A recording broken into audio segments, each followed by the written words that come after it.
पिछले एपिसोड में हमने देखा था कि जूयान एक डॉक्टर के पास आया होता है जिसका नाम मिस्टर जिन था, लेकिन वहां जाने के लिए भी उसे काफी मुसीबत का सामना करना पड़ता है। उस डॉक्टर ने उससे ये शर्त रखी थी कि अगर जूयान यहाँ पर 20 बीस्ट को मारकर उनकी स्पिरिट लाकर देगा तो उसके बदले ही वो जूयान का इलाज करने वाला है। बेचारा जूयान, जिसे एक चींटी तक को मारना नहीं आता था, वो इलाज करवाने के लिए 20 बीस्ट को मारने के लिए निकल जाता है, जहाँ उसके साथ चैन भी शामिल था। रास्ते में तो उसकी मुसीबत बढ़ाने के लिए 12 ब्रदर गैंग का एक मेंबर भी शामिल हो चुका था जो एनी टाइम जूयान को मारने की कोशिश कर रहा होता है। जिसके बाद यहाँ से ये एपिसोड शुरू होता है। तो इस एपिसोड की शुरुआत में जूयान, चैन और गैंग का मेंबर वो तीनों एक रेस्टोरेंट के पास बैठे होते हैं, जहाँ पर वो सभी मिलकर कुछ आपस में बातें कर रहे थे। पर तभी वहाँ पर एक बंदा आ जाता है जो वहाँ आने के बाद जूयान के गले पे चाकू रख देता है, क्योंकि उसे लग रहा था कि ये जूयान जो है वो 12 ब्रदर गैंग का जो मेंबर है उसका साथी है और ये दोनों यहाँ पर उसे मारने के लिए आए हैं। जिस बंदे ने चाकू रखा था उसका नाम हुआंग होता है, जो पहले 12 ब्रदर गैंग में काम करता था, लेकिन वो वहां से हट गया। इसी वजह से जब उसने 12 ब्रदर गैंग के उस मेंबर को देखा तो वो काफी ज्यादा डर चुका था। उसे लग रहा था कि ये लोग यहाँ पर उसके गैंग से बाहर निकलने के लिए, उसकी जान लेने के लिए आए हैं। जूयान कह रहा होता है, अरे मेरे भाई मुझे छोड़ दे, ये 12 ब्रदर गैंग का मेंबर मेरा कोई भाई वही नहीं है, नहीं मैं इसके गैंग का मेंबर हूँ, तो उन्हें मुझे क्यों पकड़ लिया, मुझे तो जाने दे, उससे पकड़ना तो पकड़ ले। पर तब भी हुआंग तो कुछ भी सुनने के लिए तैयार ही नहीं था। गैंग का मेंबर भी उससे समझा रहा होता है कि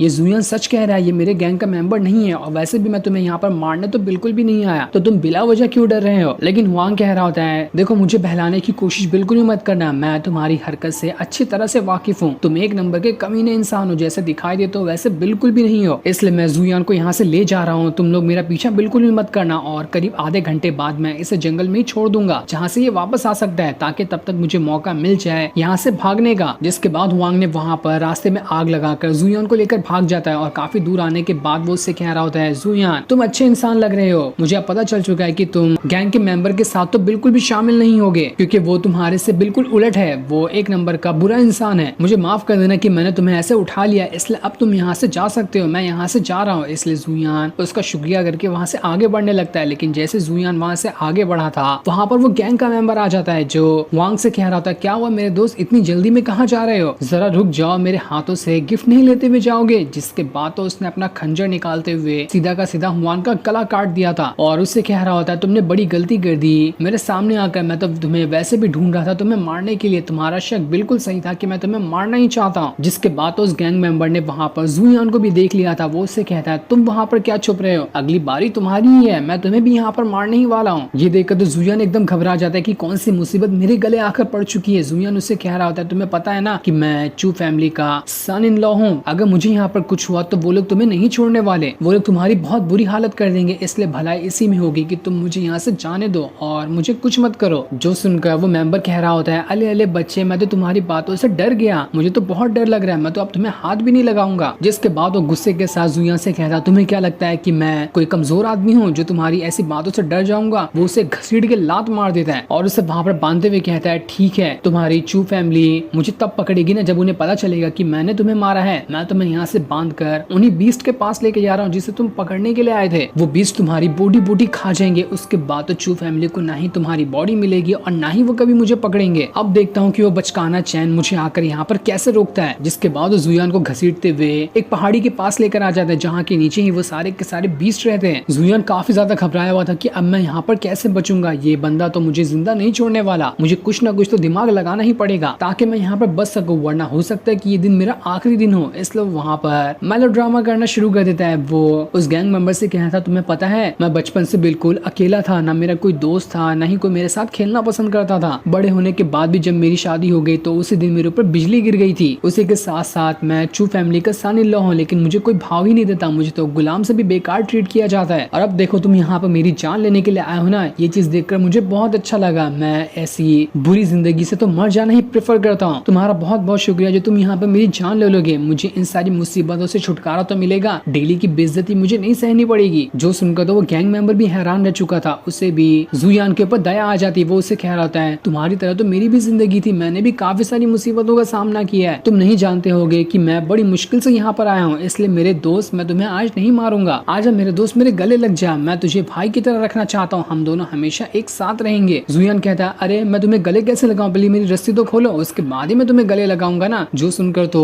वो गैंग मेंबर जल्दी जल्दी जूयान की रस्सी खोल देता है। बेचारा तो पूरी तरह से जुयान की बातों में फंस चुका था। रस्सी खुलते साथ ही जुयान जो होता है अपनी 2 उंगली निकालकर सीधा गैंग मेंबर के नाक के अंदर ही घुसेड़ देता है और उससे कहता है, अब आया ना ऊंट पहाड़ के नीचे, मैं तुम्हें नहीं छोड़ने वाला। तुम तो मेरी बातों में बहुत ही आसानी के साथ फंस गए। ये तो मेरा रोज का काम है, मैं ऐसे ही लोगों को बातों में उलझाते हुए बेवकूफ बनाने का काम करता हूँ और देखो तुम भी मेरी बातों में बेवकूफ बन चुके हो। जिसके बाद जुयान ही उस गैंग मेंबर को वहाँ पर रस्सी में बांध देता है और उससे कह रहा होता है, कैसा लगा मेरा मजाक? मजा आया होगा ना तुम्हें सुनकर। जो सुनकर गैंग मेंबर कह रहा होता है, जुयान मैं तुझे नहीं छोड़ूंगा, तुमने मुझे बहुत बुरी तरीके से बेवकूफ बनाया। तुम्हारे अंदर हिम्मत है तो एक बार मेरी रस्सी खोल दो, तब मैं तुम्हें बताता हूँ कि मैं क्या कर सकता हूँ। लेकिन जुयान कह रहा होता है, देखो मैं यहाँ पर तुमसे कुछ सवाल पूछना चाहता हूँ, अगर तुमने उसका ठीक ठीक जवाब दे दिया तो उसके बदले मैं सोचूंगा कि तुम्हें यहाँ पर से छोड़ना है या फिर नहीं छोड़ना है। तो मेरा पहला सवाल ये है कि आखिर तुम मुझे मारना क्यों चाहते थे? लेकिन वो गैंग मेंबर तो वहाँ पर उससे कहता है, मैं तुम्हें ये नहीं बता सकता। जो सुनकर तो जुयान को बहुत ज्यादा गुस्सा आ चुका था। वो एक किकी उठाकर उस गैंग मेंबर के मेन पार्ट पे ही मार देता है, जिस वजह से तो उसकी हालत खराब हो चुकी थी। जुयान कहता है, जल्दी जल्दी बताओ वरना मैं तुम्हारा दूसरा वाला पार्ट भी तोड़ दूंगा। तब जाकर गैंग मेंबर कह रहा होता है, मैं तुम्हें इतना बता सकता हूँ कि तुम्हें मारने का ऑर्डर हमारे गैंग के लीडर ने दिया था। उसके पास कोई बंदा आया था जिसने पूरी तरह से अपना चेहरा ढक कर रखा था। मैं नहीं जानता कि वो बंदा कौन था। उसी ने हमारे गैंग के लीडर को कहा कि तुम्हें मारना है, इसलिए हम तुम्हें मारने के लिए निकले थे। जुयान कह रहा था, जल्दी से मुझे बताओ कि आखिर वो